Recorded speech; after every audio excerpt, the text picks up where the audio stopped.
विधानसभाच्या निवडणुका संपलेल्या आहेत। मात्र असे असतानाही सोलापूर जिल्ह्यातील माळशिरस तालुक्यातील मार्कडवाडी हे राज्यातील पहिले गाव असून ज्या गावाने थेट आता बॅलेटवर मतदान घेण्याचे पाऊल उचलले आहेत। आता या मतदान प्रक्रियेत विरोधी भाजपचे मतदार सामील होणार का असा प्रश्न देखील पडला आहे। उद्या 3 डिसेंबर रोजी सकाळी 7 वाजल्यापासून ते 6 वाजेपर्यंत बॅलेट पेपरवर गावकरी हे मतदान घेणार आहेत। राज्यभर EVM मशीनवर विरोधक आक्षेप घेत असताना आता मार्कडवाडी येथे 3 डिसेंबर रोजी होणारं बॅलेट पेपरवरची चाचणी मतदान करण्याची मागणी मतदारांनी केली होती। एका बाजूला राज्यात झालेल्या दारुण पराभवानंतर महाविकास आघाडीचे सर्व नेते EVM मशीनवर आक्षेप घेत आहेत, तर दुसरीकडे माळशिरस तालुक्यातील मार्कडवाडी गावाने आता थेट बॅलेट पेपरवर मतदान घेण्याचा निर्णय घेतल्याने राज्यासह देशभरात खळबळ उडाली आहे।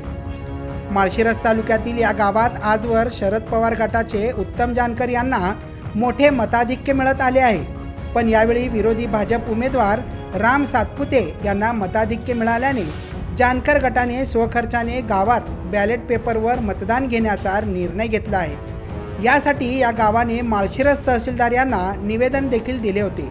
मात्र माळशिरसच्या तहसीलदारांनी कायद्यात बसत नसल्याचे कारण देत निवेदन फेटाळून लावले आहे। या बॅलेटवरील मतदानासाठी गावात फलक लावून मतदानाप्रमाणे सर्व प्रक्रिया घेतली जाणार आहे।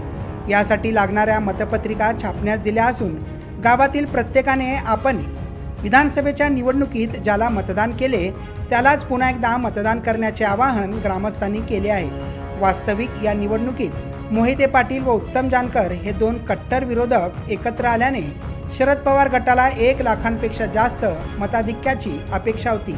मात्र निवडणूक निकाल येताच जानकर हे केवळ 13,000 मताच्या फरकाने शेवटच्या टप्प्यात विजयी झाले। यामुळे महादेव जानकर समर्थकांना मशीनवर विश्वास नसल्याची भावना तयार झाली आहे। यातच राज्यातील सर्व नेते मशीनवर शंका उपस्थित करू लागले आहेत। मात्र आता मार्कडवाडी हे राज्यातील पहिले गाव असून ज्या गावाने थेट आता बॅलेटवर मतदान घेण्याचे मोठे धाडसाचे पाऊल उचलले आहे, त्यामुळे सोलापूर नव्हे, महाराष्ट्र नव्हे तर संपूर्ण देशाचे लक्ष आता या उद्या होणाऱ्या मतदान प्रक्रियेवर लागून राहिले आहे।